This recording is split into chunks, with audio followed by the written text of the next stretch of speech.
समझेंगे 1971 की लड़ाई, भारत और पाकिस्तान के बीच में 1971 का महत्वपूर्ण युद्ध हुआ है और इस युद्ध में भारत ने पाकिस्तान को बुरी तरीके से पकड़ के पीट दिया है और बांग्लादेश को आजाद भी करवाया। पहले बांग्लादेश नाम का देश नहीं हुआ करता था, पहले पाकिस्तान में आता था, वो पाकिस्तान का हिस्सा हुआ करता था। बाद में 1971 में हमने बीच में कूदकर बांग्लादेश को एक स्वतंत्र देश बनाया है, इंडिपेंडेंट कंट्री बनाया है। आप सभी को पता होगा कि भाई आजादी के टाइम पे दो देश बनाए गए, एक तो भारत ये रहा और एक पाकिस्तान। अब पाकिस्तान के दो भाग बनाए गए, एक तो मुस्लिम बाहुल्य प्रदेश इधर है जिसको बंगाल कहते हैं और एक मुस्लिम बाहुल्य प्रदेश इधर है जिसको ये वाला प्रदेश कहते हैं। तो यहां पर और यहां पर इसको हम पहले ईस्ट पाकिस्तान बोला करते थे और इसको वेस्ट पाकिस्तान बोला करते थे।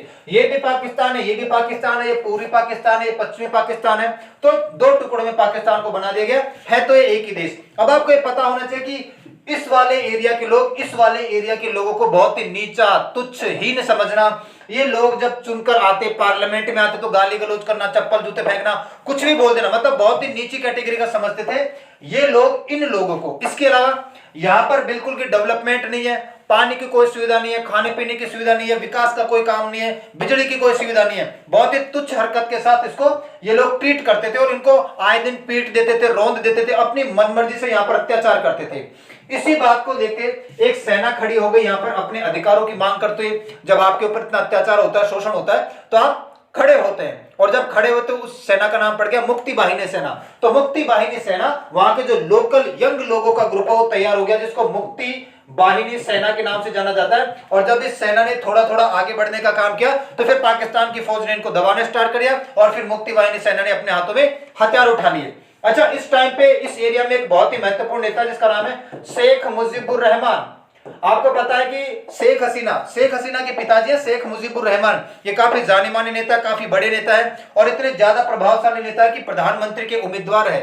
शेख मुजीबुर रहमान चुनकर आते हैं यहाँ पर और शेख मुजीबुर रहमान यहाँ पर जब चुन के आए तो 25 मार्च को इनको गिरफ्तार कर लिया गया। 25 मार्च 1971 को शेख मुजीबुर रहमान को गिरफ्तार कर लिया गया। इन्होंने बांग्लादेश की आजादी की मांग कर दी।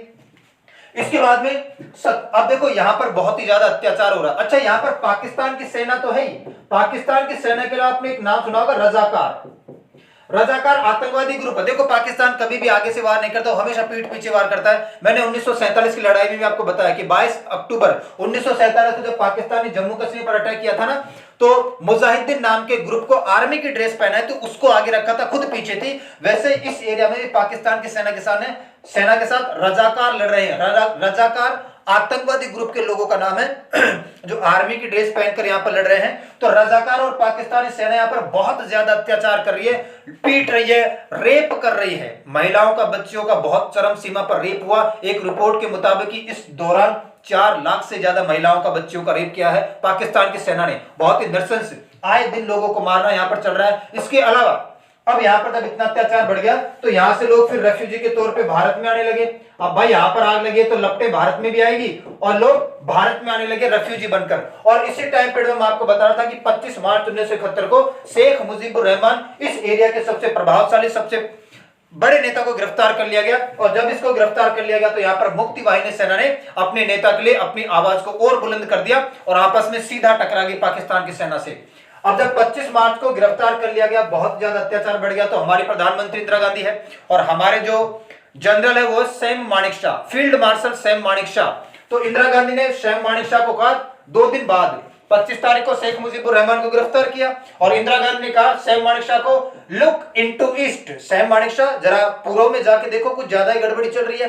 तो सैम मानेकशॉ ने कहा कि देखो मैडम, ये उसके देश का आंतरिक मामला है, इंटरनल मैटर है, ये भी उसका देश है, ये भी उसका देश है, वो कुछ भी कर ले, हम डायरेक्ट इन्वॉल्व करेंगे तो बहुत बड़ी समस्या हो जाएगी। हम क्या कहकर वहां पर घुसे कि भाई हम युद्ध में आ रहे हैं, लड़ने आ रहे हैं, बांग्लादेश को आजाद कराएंगे, ये तो गलत होगा, हमारे ऊपर भंडा फूटेगा। इसके अलावा दूसरा रीजन ये भी है मैडम कि ये मार्च का महीना है और जून जुलाई का महीना आने वाला है, ब्रह्मपुत्र नदी उफान पर है। ब्रह्मपुत्र नदी पूरे बांग्लादेश को तरबतर कर देती है। अगर हम लड़ना भी चाहें, जाना भी चाहें, बांग्लादेश की सहायता भी करना चाहें, पूरी पाकिस्तान में जाके अपनी सेना भेजे भी तो भी सेना ढंग से काम नहीं कर पाएगी, जो मैं चाहता हूं उस तरीके से काम नहीं कर पाएगी। तो अभी सेना भेजना उचित नहीं है, तो हमारा इंटर मैटर नहीं है। प्लस दूसरा, ये जून जुलाई का महीना आगे आने वाला है और यहां पर हो सकता है कि ब्रह्मपुत्र नदी की उफान पर आए, बाढ़ लेके आती है तो हमारी सेना लड़ भी ना पाएगी, हम चाहते हुए भी सहायता ना कर पाएंगे, इतना काम हो गया। इसके बाद में अब कहते हैं ना कि चोर की दाढ़ी में तिनका, पाकिस्तान से रहा नहीं गया। अब देखो अब भारत ने नवंबर का महीना आते आते अपनी सेना को धीरे धीरे बांग्लादेश की तरफ कूच करने के लिए बोल दिया कि आप धीरे धीरे जाओ और वहां पर जो लोकल एरिया है, वहां पर जो अत्याचार होता है उसको कवर करने की कोशिश करो। तो हमारी सेना धीरे धीरे इस एरिया में जा रही है। हल्की सी भनक लगी पाकिस्तान को कि भारत ने इन्वॉल्वमेंट शुरू कर दिया। हमने युद्ध डिक्लेयर नहीं किया, हम आसपास के एरियाओं में थोड़ी क्या बढ़ा रहे हैं, सैन्य कार्रवाई बढ़ा रहे हैं। अब पाकिस्तान ने अटैक कर दिया। आपने एक जगह का नाम सुना होगा राजस्थान में, लोंगेवाला का युद्ध होने वाला है 4 दिसंबर 1971 को लोंगेवाला में पाकिस्तान ने अटैक कर दिया। 2000 सैनिक और 40 टैंक लेके आया पाकिस्तान। 2000 सैनिक और 40 टैंक लेकर लोंगेवाला एरिया में अटैक कर दिया। और लोंगेवाला एरिया एक चौकी है, छोटी सी चौकी है। और यहां पर जो मेजर है उनका नाम है कुलदीप सिंह चांदपुरिया। और कुलदीप सिंह चांदपुरिया मेजर है और इनके अंडर 120 ही सैनिक है भाई, 120 ही सैनिक है इसके अंदर। और इन सैनिकों को काम सौंपा गया कि भाई देखो, तुम बहुत दूर पड़ते हो, बिल्कुल रेगिस्तानी इलाका है, तुम्हारे यहां तक सैनिक पहुंचने में 1-2 दिन लग जाएंगे, तो तुम 120 फौजियों को ही इस चौकी को संभालना है, पाकिस्तान को आगे ना बढ़ने देना है। सुखबीर सिंह चांदपुरिया ने कहा कि बिल्कुल आगे नहीं बढ़ने देना है ना। सिख थे वो, 1.25 लाख से 1 लड़ाऊं चिड़ियंते में बाज लड़ाऊं तब गोविंद सिंह नाम का हूं, एक सिख 1 लाख पे भारी होता है। तो उन्होंने कहा कि बहुत बढ़िया बात है, यही तो मौका है देशभक्ति दिखाने का। तो सुखबीर सिंह चांदपुरिया ने यहाँ पे नाली बना ली और नाली खोद ली, इधर से टैंक लगे हुए हैं। और नाली बनाने के बाद इन्होंने, आपने देखा होगा कि आर्मी के टिफिन हुआ करते थे 3-3, 4-4 खंड के, और वो बिल्कुल माइन की तरह लगते थे। तो इनके पास 10-15 माइन थी, उनको यहाँ पर गाड़ दिया। और माइन गाड़ने के बाद जो उनके पास टिफिन थे खाना खाने के, उनको भी 10-15 जगह पे गाड़ दिया। अब टैंक आया पाकिस्तान का, टैंक आ गया, एक टैंक उड़ गया, फिर थोड़ा आगे गए तो दूसरा टैंक हो गया। ऐसे 4-5 टैंक जब पाकिस्तान के उड़ने लगे ना, उसके बाद में पाकिस्तान को समझ में आया कि हो सकता है भारत ने माइनिंग बिछा रखी है, बहुत बड़े लेवल पे माइनिंग बिछा रखी है, तो हम आगे बढ़ेंगे तो मारे जाएंगे। एक काम करते हैं, पहले माइनिंग को छान लेते हैं। तो आधी रात तो ऐसे गुजर गई माइनिंग ढूंढने में, है ना, कहां पे बारूद बिछाया, माइनिंग बिछा रखी है, तो आधी रात तो वैसे निकल गई। उसके बाद जब ये आगे बढ़े तो हमारे सेना ने का डट के मुकाबला किया और हमारे फौजियों ने वाकई डट के मुकाबला किया। एक तरफ 2000 सैनिक और एक तरफ केवल और केवल 120 सैनिक है। 2000 सैनिक से 120 सैनिक लड़ पड़े। और आपको यह पता होना चाहिए कि हमारे केवल 2 ही सैनिक शहीद हुए हैं और पाकिस्तान के 40 सैनिक शहीद हुए हैं। हमारे 2 सैनिक, पाकिस्तान के 40 सैनिक शहीद हुए हैं। ये कुलदीप सिंह चांदपुरिया की स्ट्रेटजी देखो आप। और जब सुबह का टाइम आया, अब रात में देखो एयरफोर्स भी यहाँ पे अपना काम नहीं कर सकती है। एयरफोर्स रात में उस वक्त उड़ती नहीं थी, इतने एडवांस एयरक्राफ्ट या हेलीकॉप्टर नहीं हुआ करते थे। आज के टाइम पे तो एयरपोर्ट रात में उड़ जाती है, डिस्ट्रॉय कर देती है। उस वक्त सुबह का टाइम आ गया। और आपने देखा होगा कि बॉर्डर मूवी देखी आप लोगों ने, हाँ, बॉर्डर मूवी में सनी देओल ने तो सुखबीर सिंह चांदपुरिया का रोल किया है और जो एयर कमांडर है उसका रोल किया जैकी श्रॉफ ने। सुबह सुबह जैकी श्रॉफ आते हैं और फिर बमबारी करते हैं, टैंकों को उड़ा देते हैं। तो पाकिस्तान ने जो सोचा था, अच्छा पाकिस्तान का सोचना हमें बहुत बाद में समझ में आया है। हमने ये सोचा था कि पाकिस्तान छोटा सा अटैक कर रहा है, लेकिन पाकिस्तान बहुत बड़ी साजिश के साथ अटैक कर रहा था। पाकिस्तान 2000 सैनिक लेके आया, 40 टैंक लेके आया, इस मकसद से कि हम भारत की छाती चीरते हुए भारत के बीचों बीच से लड़ाई करते करते गुजरते गुजरते इस एरिया तक जाएंगे। तो अब पाकिस्तान तो एक हो जाएगा और भारत के 2 टुकड़े हो जाएंगे। भारत की छाती को चीरना इतना आसान है क्या? भारत की छाती को चीरना इतना आसान नहीं है। जो पाकिस्तान ने सोचा था उसके मकसद में कामयाब नहीं हो पाया। उसने तो ये सोचा, ये हमें बाद में पता चला जब हमारे इंटेलिजेंस एजेंसीज ने बताया कि पाकिस्तान इतना बड़ा मकसद लेके आया था कि भारत की छाती को चीरते हुए यहां से लड़ाई करते करते यहां तक पहुंचेंगे। तो अब ये पाकिस्तान तो एक हो जाएगा और भारत के 2 टुकड़े हो जाएंगे, लेकिन ये संभव नहीं हो पाया। पाकिस्तान जैसा चाहता था वैसा हो नहीं पाया। 4 दिसंबर को पाकिस्तान इस एरिया में अटैक किया लोंगेवाला में, और 7 दिसंबर को हमने युद्ध खत्म कर दिया। 3 दिन के अंदर अंदर पाकिस्तान यहां पर पस्त हो गया। इसके बाद में आपको यह पता होना चाहिए कि अब आगे बढ़ने वाले हैं। और अब जब यह घटना हो गई, इसके बाद में फिर यहां पर युद्ध हो गया और अब पाकिस्तान ने एक ऑपरेशन चला दिया, ऑपरेशन चंगेज खां, ऐसे नाम रखता वो। ऑपरेशन चंगेज खां के तहत पाकिस्तान ने एयर स्ट्राइक कर दी। हमारे 8 से ज्यादा जो एयर स्टेशन है, जम्मू कश्मीर है ना, पटियाला, इधर राजस्थान वाले 8 से ज्यादा एयर स्टेशनों के ऊपर बमबारी कर दी इसने। और अब तो युद्ध की घोषणा हो चुकी है। हमारी आर्मी सीधे डायरेक्ट घुस गई युद्ध लड़ने के लिए। अच्छा, इसके बाद में पाकिस्तान का एक हथियार तो फेल हो गया। पाकिस्तान के तर्कस से एक तीर तो निकल गया पाकिस्तान का, कोई बात नहीं, हमारी तर्कस में और भी हथियार है। अब देखो यहां पर आपको यह समझना चाहिए कि यहां पर हमारा एक युद्ध पोत खड़ा है जिसका नाम है आईएनएस विक्रांत। आईएनएस विक्रांत यहां पर ढाल बनकर खड़ा है। देखो आईएनएस विक्रांत को यहां पर क्यों खड़ा किया गया? देखो पाकिस्तान जमीन के रास्ते से आएगा, सबसे बड़ी बेवकूफी होगी, जमीन के रास्ते से आ नहीं पाएगा। एयर स्ट्राइक, एयर स्पेस हमने बंद कर रखा है। तो एकमात्र रास्ता कि पाकिस्तान यहां से यहां पे जाएगा। क्यों? क्योंकि इस एरिया में पाकिस्तान की सेना लड़ रही है, तो हथियार, खाना, गोला बारूद, सामग्री, इनको पहुंचाने के लिए पाकिस्तान के पास कोई ना कोई चीज तो होनी चाहिए। तो जमीन के रास्ते से वो आ नहीं सकता, एयर स्पेस हमने बंद कर रखा है, तो यहां पर रसद सामग्री पहुंचाने के लिए पाकिस्तान को पानी के रास्ते से जाना पड़ेगा। और INS विक्रांत का यही काम है कि जब पाकिस्तान यहां से रसद सामग्री पहुंचाए तो तुम्हें दीवार की तरह आगे आ जाना है, पाकिस्तान को इस एरिया में नहीं जाने देना है। और जब ये युद्ध फेल हो गया, इसके बाद पाकिस्तान ने कहा कि हमारे पास एक पनडुब्बी है जिसका नाम है PNS गाजी। आपने कई बार नाम सुना होगा कि PNS गाजी। अब PNS गाजी उस वक्त की सबसे एडवांस पनडुब्बी हुआ करती थी, जो अमेरिका ने दहेज में दी थी पाकिस्तान को। PNS गाजी को यह सौंपा गया काम कि तुम्हें जाना है और अंदर ही अंदर INS विक्रांत को उड़ाना है। अब उस वक्त की सबसे एडवांस पनडुब्बी है, ये ध्यान रखना आप लोग, सबसे एडवांस पनडुब्बी का काम सौंपा है कि पानी के अंदर अंदर जाना और INS विक्रांत को उड़ाना है। इस बात की खबर हमें लग जाती है कि भाई INS विक्रांत को उड़ाने के लिए, INS का मतलब होता है इंडियन नेवल शिप। हम हमारे जहाजों के आगे INS लगाते हैं, इसका मतलब होता है इंडियन नेवल शिप। पाकिस्तान अपने जहाजों के आगे PNS लगाता है, पाकिस्तान नेवल शिप।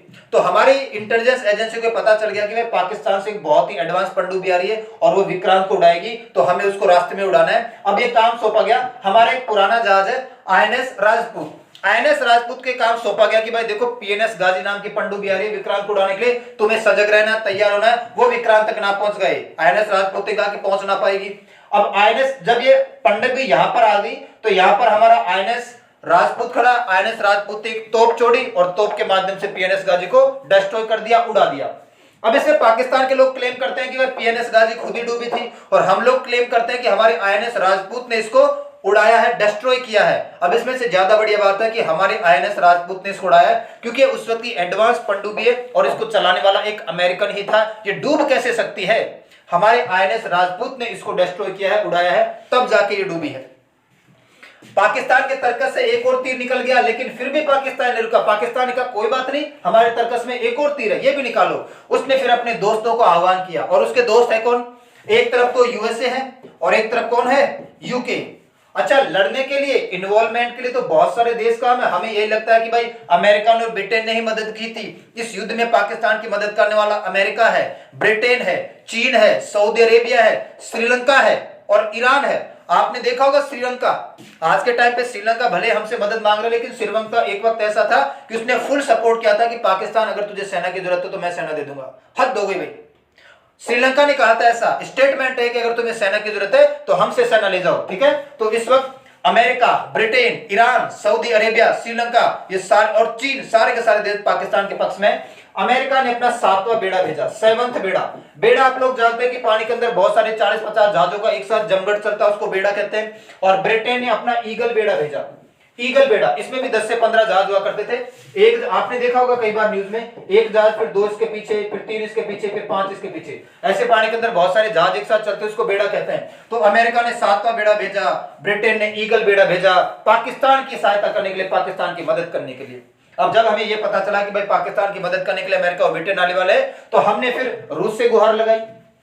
और इसी साल 1971, 9 अगस्त 1971 को हमारी उस वक्त की प्रधानमंत्री इंदिरा गांधी ने रूस के साथ एक समझौता किया था, पीस एंड फ्रेंडशिप ट्रीटी।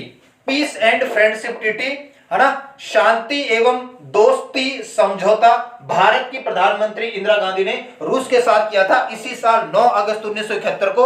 अब ये भगवान की कृपा है कि उनको समझौता कर लिया, वरना बाद में करते तो शायद अमेरिका मदद ना कर पाता, ठीक है। तो समझौता हो चुका है अगस्त के महीने में 1971 में। और इस समझौते में ये कहा गया कि भाई हम दोनों मित्र राष्ट्र है, अगर किसी एक के ऊपर अटैक होता है तो दूसरा देश उसकी मदद करेगा। अच्छा, तो इंदिरा गांधी ने फिर फोन मिलाया रूस में कि भाई देखो रूस, बात ऐसी है, इतनी देर से हम और पाकिस्तान लड़ रहे थे, कोई दिक्कत नहीं थी, अब पाकिस्तान के 2 दोस्त आ चुके हैं, है ना, एक तो ये और एक ये, अमेरिका और ब्रिटेन आ चुका है, तुम हमारी सहायता नहीं करोगे क्या? रूस ने कहा बिल्कुल, मैं तो इसी दिन की तलाश कर रहा था, मैं तब तक कुछ नहीं बोला जब तक भारत और पाकिस्तान दोनों आपस में लड़ रहे थे, दोनों का मामला है, हम बीच में क्यों आए, लेकिन अगर ये 2 भेड़िए बीच में आएंगे तो फिर मैं भी बीच में आऊंगा। ये कौन होते हैं बीच में आने वाले? उसके बाद में अब देखो, यहां पर आपको पता है कि यमन और ओमान पड़ता है, और यमन और ओमान में गृह युद्ध हमेशा चलता रहता है। यहां पर रूस के एयरक्राफ्ट है और पनडुब्बियां मौजूद है। रूस ने अपने पनडुब्बियां एयरक्राफ्ट को भारत की बाउंड्री पर लगा दिया कि जाओ भारत की सहायता करो।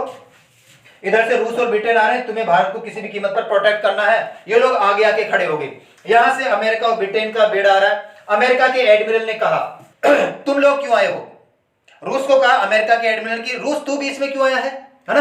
तो रूस ने कहा कि तुम बीच में क्यों आए हो? जिस तरीके से तुम बीच में आए हो हम भी बीच में आए। अगर तुम पाकिस्तान की मदद करने आए तो हम भी भारत की मदद करने आए हैं। फिर रूस ने कहा कि देखो, सॉरी अमेरिका ने कहा कि देखो रूस हमारे पास एडवांस हथियार है ना, हाई लेवल की टेक्नोलॉजी है, न्यूक्लियर वेपन है, आगे सरजावरना उड़ा देंगे। तो फिर रूस ने कहा कि मैं कोई झोला छाप थोड़ी हूं, जब मुझे पता है कि ब्रिटेन और अमेरिका आने वाले हैं और न्यूक्लियर वेपन लेके आएंगे तो मैं कोई झोला खाली लेके थोड़ी आया हूं, मेरे पास भी न्यूक्लियर वेपन है, हो जाए दो हाथ।